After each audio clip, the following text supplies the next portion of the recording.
What's up everyone, welcome back to Dark Souls, and yes, I have a very bad cold. God, it sucks. So anyway, today we're going to head to Darkroot Garden, take out the Moonlight Butterfly and grab his soul, so we can make our first magic weapon when we get to Analondo. There's also some very useful loot that we're going to grab there as well. If we have any more time left, we'll run around Firelink Shrine and talk to all of the NPCs. First of all, we got to talk to Onion Bro.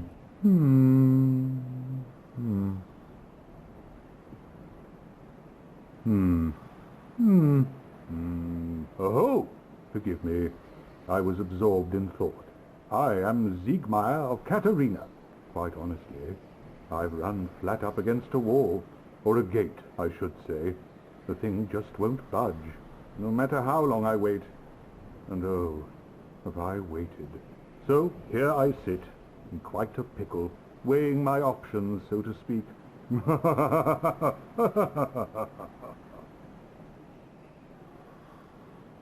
Still closed. Still closed. So yes, as you can probably tell, Onion Bro wants the gate open. He never explicitly asked for help, but if you help him with everything that he's stuck on in the entirety of the game, then you'll complete his questline. And without spoiling too much, it's incredibly depressing. Just like every single character in Dark Souls, there is no such thing as a happy ending in this game. It's not called Dark Souls for no damn reason. So anyway, like I say, we are going to go to Darkroot Garden because there is a few things that we want there. In particular, we want the wolf ring because that will give us some poise. And as you might imagine, wearing no armor, we have 0 poise. Well, we're wearing cloth robes. They don't have any. And poise, as I mentioned before, is what gives you defense against getting stunned. So if you get hit and get stunned, you'll probably get hit again because you won't be able to get away in time. So that is really bad because you'll end up getting comboed and die. Even if an enemy doesn't hit you hard enough to kill you, they'll probably combo you to death. So poise is actually extremely useful, especially if you're going to take a hit right on the chin. And sometimes you kind of can't really avoid it. And by the way, that we just got there, that moss cures poison. There's also a blooming moss which cures toxin. Toxin is basically poison but much more powerful. There's also a red one which cures bleeding, but it's kind of pointless because you can't stop bleeding whilst it's happening. But let's be honest here, if you're already getting comboed to the point where someone's going to make you bleed, you ain't going to have time to be munching on some grass in the middle of that. So it's kind of extremely pointless, but whatever. I don't think I've ever actually used one. Did that guy just jump out of the way? What the hell? See, when the Bushmen jump out of the way of my shots? That's some bullshit. Anyway, what are you doing? Get up, Bushman. God damn it. Let's poke him with our crappy dagger. 7 damage. This thing is terrible. Like, really shockingly bad. To the point, if we run out of spells, we are probably literally screwed. Like, this ain't gonna kill no bosses or anything like that. This thing is awful. It's just awful. But like I say, I really don't want to waste upgrades on this thing, and we probably are going to get a much better dagger soon. Or at least soonish. There's one in the area just before the Capra Demon. I think that's the best dagger in the entire game, because I think it's fully upgraded. It has like an S scaling in dexterity or something like that, which basically means the higher your dexterity and the higher the scaling on the weapon, the more damage it will do same for the strength if you're using a strength weapon. If you have high strength and it has high strength scaling, you do much more damage. But if you have a really powerful weapon that has really bad strength scaling, your strength won't matter that much. So weapons like that are particularly good for low strength or dex characters, or, you know, a soul level 1 run or something like that. But if you're really going to level your guy up, you want something that has good scaling. So yeah, and since we're going to be a mage, we're probably going to lean towards dexterity since we're going to get it anyway, so our spells can actually cast quicker. Because, to be honest, I've never actually got dex on the mage character, because I only had one mage character before, and that was for PvP, so I kept him quite low levels. So even though I know dex increases the speed at which you cast spells, I don't know how much of a difference it makes, so I'm kind of interested to see if it actually is incredibly useful, because if it is, it'll make us much more power. Oh, guts!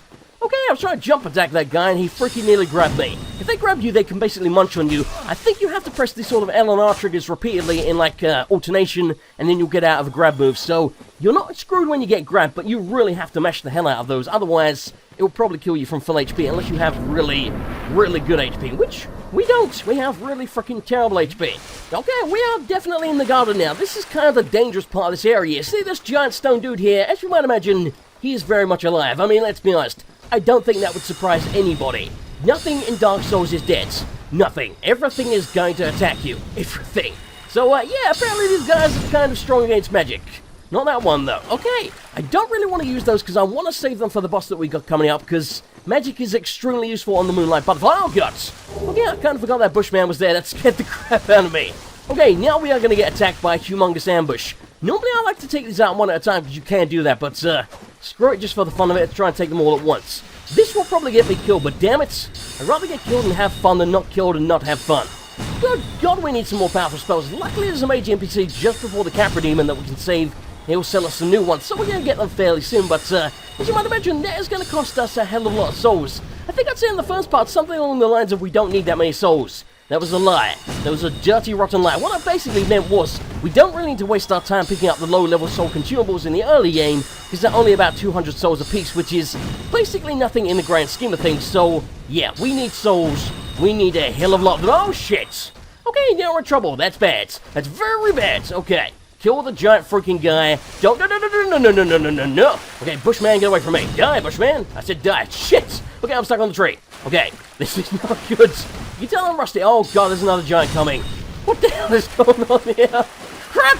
Okay, we're fine. Stop panicking. We'll be fine. Oh, God, equip the staff. I really kind of don't want to use my strong spells because I really want to save them for the Moonlight Butterfly because that could make that a lot easier. But just in the interest of not dying, we may as well use one or two. I guess we can always go back to the bonfire and run here very quickly to get our spells back if we really need to. And that's probably best to do instead of dying. Okay, that guy's dead. There's a few more of these guys, but luckily, that's most of them. Now, the wolf ring is kind of in this area, but it's also kind of hidden. Well, it's not really that well hidden. Let's be perfectly honest here. I'd be very surprised if anyone's been through here and not noticed this giant moving tree that you can attack. As you might imagine, since there's a pathway behind it, this basically unlocks that, and that's the way you get to the wolf ring. And then you can jump down, and you'll end up by the bonfire we were at just before here, and then you can just loop back around to the Moonlight Butterfly if you want to. But, yeah, basically these enemies here, I don't really know what you call them. It's sort of like weird red manta ray frog thingies. We'll call them that. This is the only area in the entire game that these guys are at. There's about 4 or 5 of them total.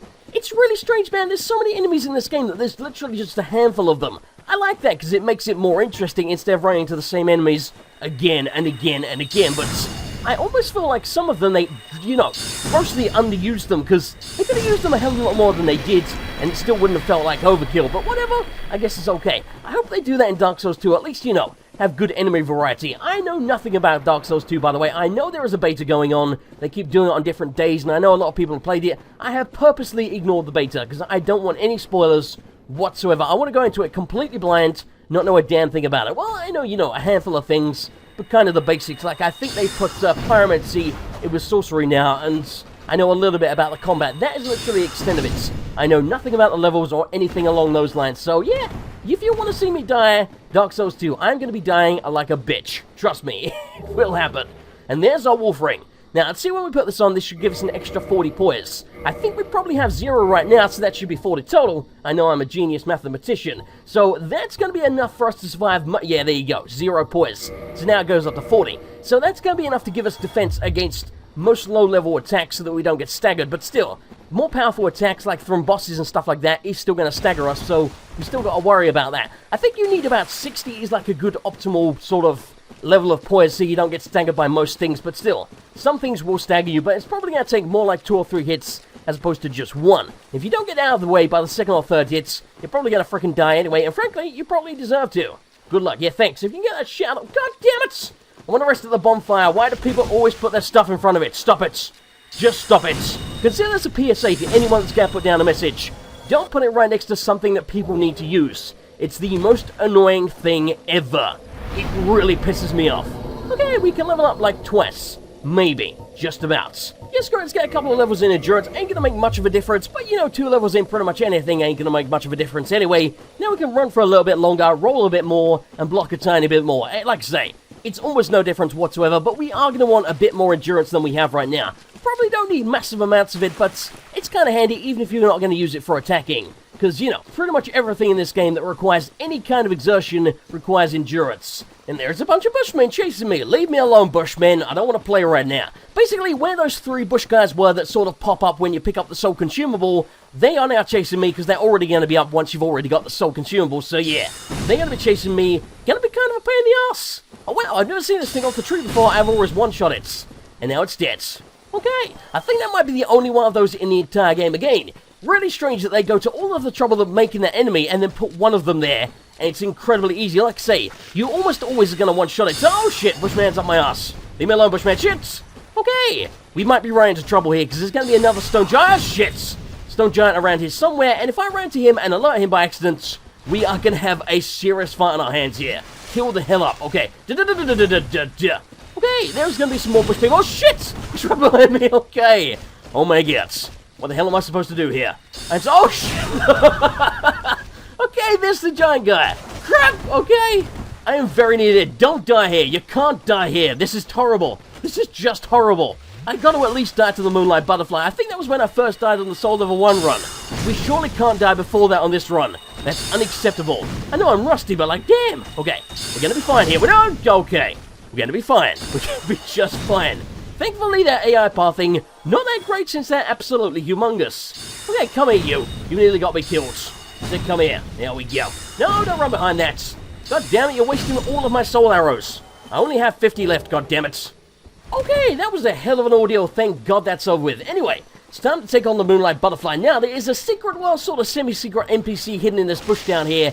Did not know about this for the longest time. You will need to be human to summon her. And if you don't summon her for this boss fight, then she will not be summonable for the Four Kings. But apparently, and I wouldn't know because I've never used her for that fight, but apparently she is terrible at that. Like, she doesn't really attack them. When she does, she doesn't do much damage, and half the time she just gets lost. So, yeah, probably not great for that fight, but whatever. We'll summon her anyway, just because, you know, we've never really done summoning on camera before, and if we get a chance to summon a human player, we may as well do it, because let's be honest here, we're a mage. We ain't gonna have that much trouble either way, so we may as well just summon people for shits and giggles, because it ain't gonna make much of a difference. And also, when you summon a character, it makes the boss a little bit more dangerous. I think they have more HP. I don't know if they hit any harder, but yes, they definitely have more HP. So it's not a complete advantage. They do even it out a little bit. So if you have a really crappy summon, then all you're gonna do is make it more difficult for you.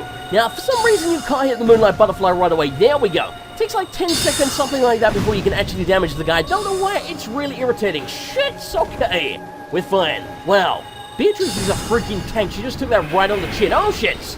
Okay, this shield has really crappy magic defense, but that's the best of all the shields we got. I should have grabbed the Tentacus round shield in the, oh, guts, in the graveyard where the skeletons are back in Firelink Shrine, but screw it, we don't really need it. At least I hope so. Oh, crap! Okay. I thought that was going to one-shot me. And the Moonlight Butterfly is down. Holy crap, we almost died to the Moonlight Butterfly again. And that would have been our first death again. What is it about that guy? He kicks the crap out of me. I think I just underestimate him. Because he really shouldn't be that dangerous. But if you take one of those magic shots right on the chin, then damn, that guy hits really freaking hard, especially if you're not blocking. And since I was in the middle of casting a spell, couldn't exactly block. So anyway, up here, there's going to be a petrified blacksmith. Don't know the name of this guy or anything about him really, but he does have the Watchtower basement key. That is the way you get to where Havel is. Havel the Rock Lobster, and you can get Havel's ring from him. Extremely handy. If you don't have the Master Key, you are going to need this to get into the Watchtower. We'll do that later, not going to bother with that right now. And this is what we're going to make our first magic weapon out of, the Soul of the Moonlight Butterfly. But like I say, we can't do that until we get to Anor Londo, which is going to be a while, at least a few hours from now. So in the meantime, we all live with our crappy daggers. But like I said, at least we're going to get a better one when we get to the Capra Demon area. So it's not going to be too long that we have to suffer with this god-awful dagger. Like, it is really terrible. Anyway, before we end the video, let's go to the Valley of the Drakes, because there are a few things I want to pick up there, and normally I don't go there until quite late game, so let's go there earlier. Okay, so when you're heading back to Peter Andre Vestora, there's a path on the left here. This will take us down to the Black Knight with Halberd, who is guarding the Grasscrest Shield. We are going to want that, and also, that will take us to the Valley of the Drakes, without, you know, using the Master Key, which we don't have. That way you can actually take the shortcut down to Blighttown, and then you don't need the Master Key, so it's kind of a common misconception. You do not need the Master Key to actually take that shortcut. You just have to take the lift down from next to the Black Knights. Die, Crystal Lizard. Please let that one hit it. Thank you. I thought that guy was going to escape. Thank God for that. Okay. This shouldn't kill me. Okay, we're fine. We're fine. I don't know anything about Dark Souls. The falling on this game is really strange. You can fall so far, and you only take a little bit of damage, but you fall a little bit further than that, and you just outright die. Kind of pisses me off, man. It's really annoying. I think you can fall a lot further in Demon Souls. Someone said something about that. I'm not entirely sure if that's true, but I like that, because the falling in this game pisses me off. I think I die to falling more than anything else. Then again, usually it's Pits of Doom, so I guess the distance doesn't really matter that much. Come here, buddy. Okay, don't freaking kill me. I just want... No. God damn it. Shit. Okay, well, we can't parry this guy stem with our dagger, but frankly, probably ain't gonna do all that much damage. It's much better if we can shoot him. That's right, buddy. You walk very slowly at me. Okay, come here, you. No, put your shield down, you son of a bitch. Oh, god damn it. He put it up just in time. No. Okay, let's try parrying him. God damn it, I screwed it up. There we go. Okay. You see, I took damage from that, but I didn't take the full amount of damage. nor did it stagger me. That's because I got a partial parry. Partial parry basically means you parried almost exactly on time, but not quite. It's kind of a compromise. You take less damage, but you don't actually get the parry opportunity, so that's pretty good. So, you know, even if you don't quite get it right, at least you know you were pretty close. And then we go, the Grass Crest Shields. This is one I tend to like to use because I don't really ever block that much, so the shield actually boosts your stamina recovery, so it's extremely handy. We can't equip it right now, but we do have enough souls that we can level up and do that, so let's do that. Hopefully, this doesn't overburden us because we just about can roll with what we have here. We could just go kill Havel and get his ring so we can equip some more stuff, but frankly, I am way too lazy to go and do that, and I'm not too concerned about that right now. There we go, almost 30 intelligence already. Not too bad. Okay, so now we can equip this. Hopefully it doesn't overburden us, because it does weigh a little bit more than the wooden shields. There you go, slightly speeds up stamina recovery. Actually makes quite a difference, damn it. Okay, can we do it without the gauntlets? Yes, we can. Alright then. So yes, over here there is a lift. This takes us down to the Valley of the Drakes. Then you can just go all the way around to the shortcut down to Blighttown. So yes, you do not need the Master Key to take that. Complete bullshit. However, we are not going to take the shortcut because there is a lot of good loot in Blighttown, and usually I can do it without dying. Of course, now I've said that, I will die. It will happen now that I've said that, but usually I can do it without dying. Once you get used to Blighttown, honestly, it's not that bad. When you know where to go and what enemies to expect, much like the rest of Dark Souls, usually not that bad. But yeah, the first time, I think I died somewhere in the region of about 15 times, which frankly wasn't that bad considering that I probably died more than that just in the bug. And the bug really isn't that difficult. I do not know why I was so damn bad at Dark Souls. Oh, apparently you can't pull the lever. Wow, I did not realize that. That's kind of strange. I don't know why they did it like that. Well, anyway, either way, you can go stand on the pressure plate thingy here, run out, and then the lift will go back up, and then you're not on it. That way, if you respawn at the bonfire, you don't have to wait for the lift again.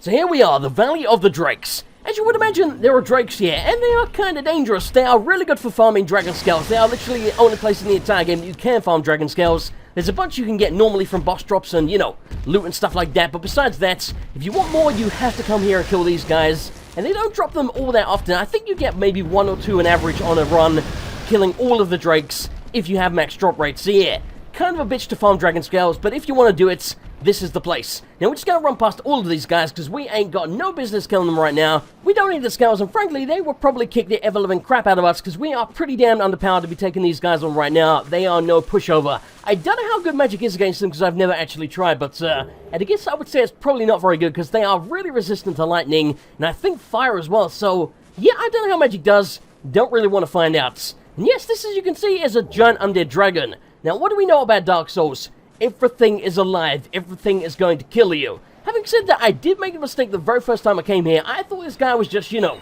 scenery or something. He killed me. Don't do that. As you can see, you can pick up those 2 items. If you go for that one, he will then wake up, claw you, and that will probably one-shot you because it does so much goddamn damage. But as you can see, if you stay out of range, you can just shoot him, and he just stays on the edge of the cliff for some damn reason, despite having wings and whatever.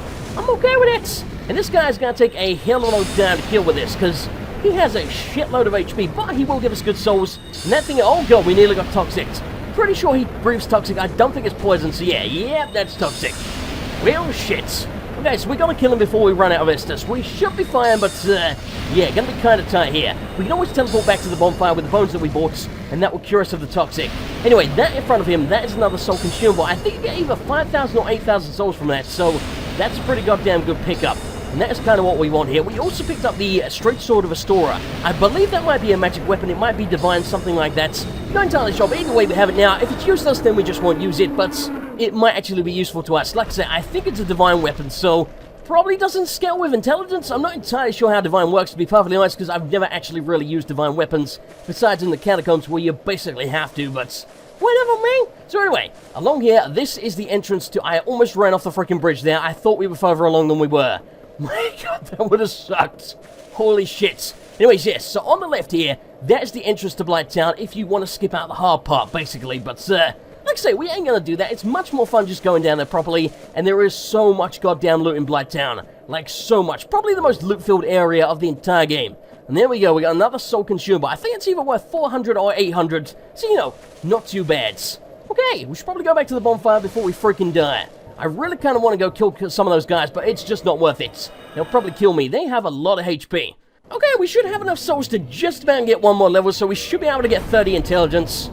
Nice and rounded. My OCD is now happy. We could use the soul consumables we just got, but we hold on to those for now. Let's go back to Firelink Shrine and talk to some of the NPCs quickly, and then I think we'll end the video. Okay, let's have a chat with Boldjob. Hello there. I believe we are not acquainted. I am Petrus of Thurland. Have you business with us? If not, I'd prefer to keep a distance, if possible. Wow, you're a bit of an unsociable son of a bitch, aren't you? Hello there. I realize that I have requested that we retain our distance, but I also want you to know that it is not meant in ill will. Here, take this, as a token of peace. No, go ahead. It's for you. May get. Clearly your generosity knows no bounds. Oh my. You again. Oh, I know. How about this? I have to await my companions here anyway. So what if I were to teach you some miracles? Would that please you? Yes. Yes, it would. Very well. Then first, a covenant with the gods. Okay, so we have to join his covenant to actually be able to buy miracles from him, but I don't know if we're already in a covenant. But each to their own. Speak to me if you have a change of heart. Okay, so some classes already start in a covenant. I just want to check just to make sure. Okay, no, we're not in any covenant whatsoever. Okay, then. Very well. We'll join up with this guy. Yes, I will join your crappy covenants.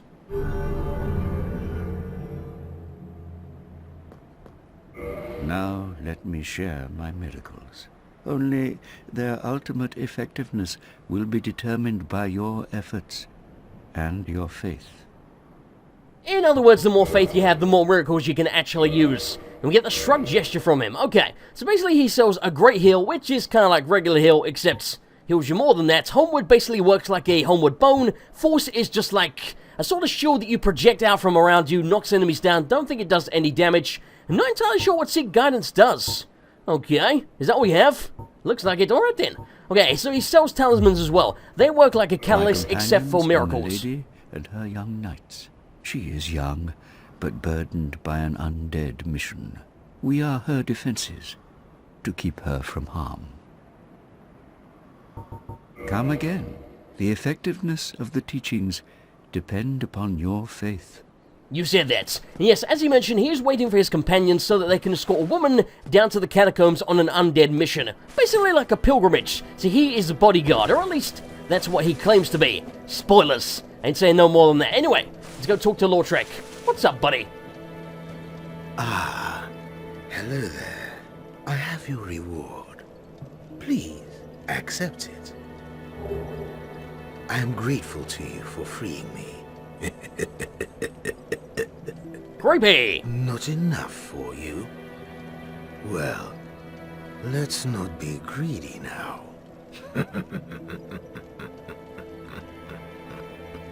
You are quite literally the most suspicious man ever. You again. What is it? Our futures are murky.